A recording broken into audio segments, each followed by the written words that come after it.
we're getting to. There we are. Hey, We are what's live. going on? We are live. Welcome back to the Demand Better podcast, episode 12. We are going to do a rapid fire, 5 big takeaways from our sleep. We've been promoting the sleep thing all week, but we're going to start off with our 5 big takeaways on sleep, and we're going to have an extended version right after. But takeaway number 1, circadian rhythm. Bo, hit it. All right. So circadian rhythm is something you might have heard in the zeitgeist. I like using that word whenever I can. But circadian, I have it on the bottom here. Approximately, you say, circa 1900, around, and dian being a day. So about a day, we're trying to get our sleep to line up with the sun rising and the darkness at night. And if you can start doing that, it's going to improve your health. So everything we're talking about here is improving your health.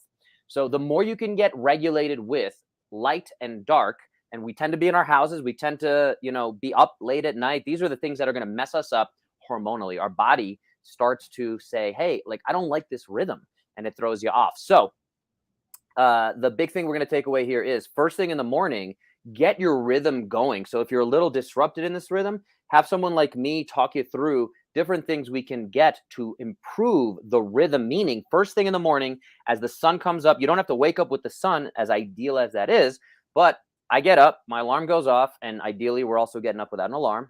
Another side story we're going to talk about later. But if I can get outside and I can get at least 15 minutes of maximum sunlight, that's phenomenal. If you don't have access to sunlight, get a sun lamp. And I think this is going to reach here for the video. You can get a little sun lamp to stimulate that same light. And then again, as the sun is going down, we want to start to minimize our blue light. So we'll talk a little bit more about that with environment. But that's the big idea with circadian rhythm. Well, thanks, Bo. Let's go on to number 2, tracking. Yeah, so I'm a big fan of the Whoop here. I think there's a bunch of bio trackers. A lot of people have the Apple Watch, Fitbits, all of these different things that allow us to track. And if you've ever run a business, if you've ever had your finances at home, if you've ever had to look at numbers, you know that if you don't assess it, all you're doing is guessing, right? So you need to start assessing anything you actually care about. That's the only way we're going to be able to make change. So tracking your sleep will give you a better sense of what could I be doing to improve my sleep. And then if I do start to implement a change, we're going to talk about supplements a little later, caffeine, whatever that is. We just talked about improving your light. So if I get 15 minutes of sunlight every morning, is my sleep actually improving? The only way we're really going to know that is by tracking and being as careful as we can with that. So I'm going to have a code in our show notes for if anyone wants to try the Whoop, get Dr. Bo's code. And the idea there is, and I have some videos also as well on what the Whoop provides for us of all the data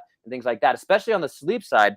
I still think that the Whoop is, and they're not paying me to say this, but it's the most advanced algorithm of how to track your sleep and gives you the best information, including how much deep sleep you have, how much REM sleep you have, all these different ways we can go into it. We're going to talk a little more in our in-depth episode, but the big thing here is you need to track it. If you're not tracking any part of your health, any part of your finances, any part of your life, then it's hard to change it and make moves in the right direction. Number 3, environment. All right. So again, a couple things we can think about here. We talked about lights in the beginning. That's one of the main things. Your bedroom should be your sleep sanctuary. Okay. So the more you can associate the bed with only the other thing we're not going to talk about that's not PG-13 and darkness and sleep, meaning you're not in there in the middle of the day, looking at your taxes or checking your phone or whatever. You need to stay out of the bedroom as much as possible, and only go when it's, hey, we're winding down. It's nighttime. So environment, it's important to have this designated area for sleep. So darkness is something very important. So even if you have little lights going, if you have a TV in there, which first of all, you shouldn't have a TV in your bedroom. That's a good way to improve your sleep. Some people go as far as not even having their phone in there, and they might have an old school alarm. The Whoop actually has its own alarm, not to keep pushing the Whoop, but the environment, again, we want to get rid of any little lights. Anytime I go to a hotel room, I bring the little electrical black tape so I can tape up any of those little lights that I might not be able to reach.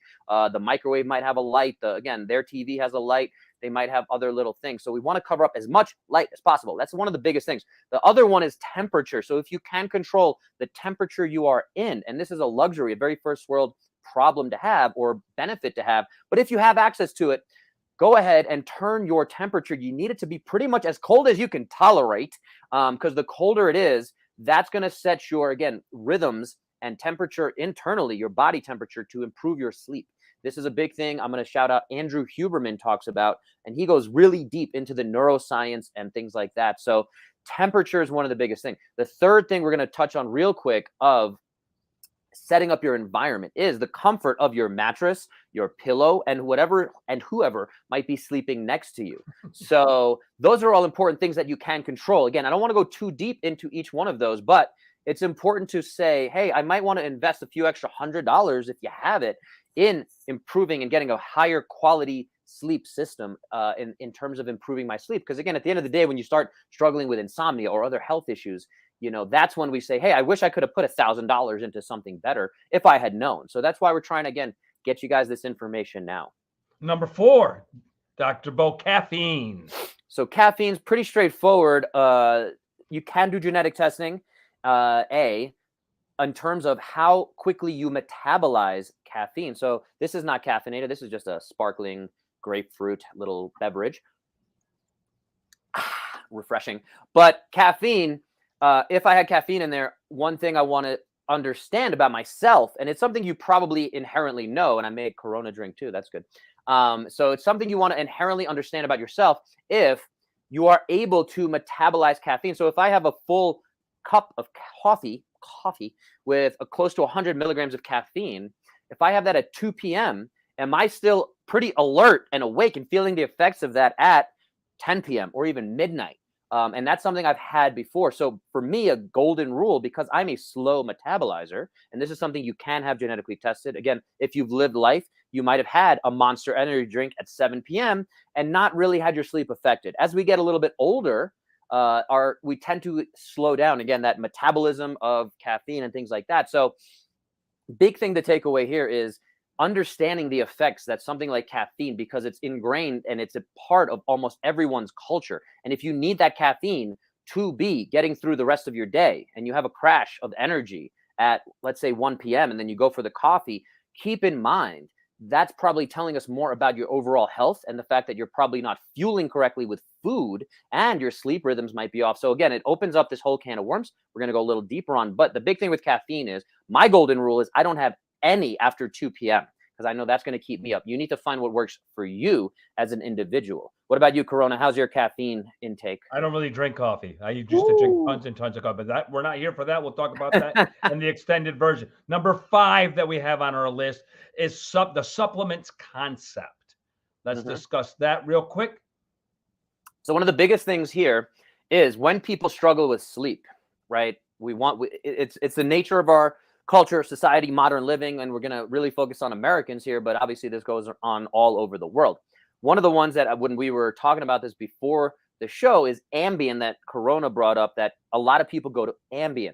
It's also something folks take, and Ambien being one of the many ways to improve your sleep at a high, pretty significant dosage, and pretty much knock you out. So this is where we come back to tracking your sleep with the Whoop, is the difference between quality of sleep. So I can sleep for 90 minutes and get more benefit and more quality of sleep than I could in 8 hours of tossing and turning. Ambien is something that will just knock you out. And you do not get a lot of quality sleep, even though you are now unconscious. You are technically asleep. So there's a lot that goes into the science here, but something like Ambien is something worth considering, not relying on, and figuring out where it needs to go into your equation of your overall health. Melatonin is another one that I really want to touch on, because the really big thing here that takes away is a lot of times, and I just went on Amazon, and you can easily get a 3 milligram per capsule serving if you just go on any over-the-counter type of melatonin pill. 3 milligrams is a lot. The general recommendation where you should start at, from a lot of folks who understand the science a little bit better and aren't into just selling you big pills, because 3 milligrams will knock you out more, but you still might not be getting the quality that we're talking about. You might get a decent amount of quantity, but again, if it's not restorative, which is the point of sleep, right? In a great book called Why We Sleep, and a lot of folks cannot explain to you why we have this evolutionary reason for sleep. And we don't think about it a lot, even though it's 1/3 of our life. So that's something maybe we could have said earlier, but it's a really important topic. So melatonin, to finish off that thought, is start out with a smaller dose. Be very careful in how you're affecting your sleep, because if you're struggling with sleep, I totally understand the desire to get back to some normalcy with your routine, but you become dependent on some of these things like melatonin. So if you're taking 3 milligrams, that might be way too much, even though it's improving your time asleep and feeling like it's doing the thing it's supposed to be doing. So big thing here is start to pay a little bit more attention. Again, seek experts who understand this stuff, who do the research, who are doing podcasts talking about this and have some semblance of understanding. There's not a lot of like general practitioners might not be that in depth. And I'm not taking anything away from primary care physicians, doctors, anything like that, medical doctors. So if that's the person you go to for your general health and you only see them once a year, let's understand that we have these resources, and we also need to get a little bit more advanced than a general WebMD search or just a regular Google search. So without going too far in depth there, the last one, sorry, we'll touch on is magnesium. I have it in the scroll down here. So magnesium is one that can be very helpful in improving our sleep quality. But remember, these are all supplements. So that's why this is the fifth one, first of all. Fifth one, first of all, is not a good way to grammatically say that. But this is the fifth one because it is an important topic, because a lot of us include some form of supplementation. But keep in mind, like we identified circadian, the definition of that supplement should be a supplement to the things that you are doing to improve your sleep. So if you're not doing these other foundational things, supplement should be your last line of defense, or more of an emergency thing if you're traveling, let's say, and you wanted to improve your sleep quality. That's where melatonin can fit in. I personally have not taken melatonin my entire life, not intentionally, but I have taken or drank and included in my diet tart cherries, because tart cherries have been shown to improve your body's natural ability to improve melatonin. So magnesium, to come back to that for a second, there's a lot of different forms of magnesium. And again, we're not going to go into all of them or which one is best for sleep. It's important to understand that, though, because some might make you constipated. Some might make you diuretic, or AKA have diarrhea. So it's important to understand which form of magnesium to take. If there's just a generic sleep thing at Rite Aid or CVS or whatever pharmacy you go to, and you just take the sleep thing that's just, it says it improves my sleep, I don't really know what's in here. So there's a lot there. It's a very big industry. Is it really the thing that's best for you? And again, this is why we are the consumer report here. We're trying to be to help you guys improve your sleep. So it gets deeper. We're going to go deep in a little bit. So that's my kind of conclusion. Did I miss anything, David Corona?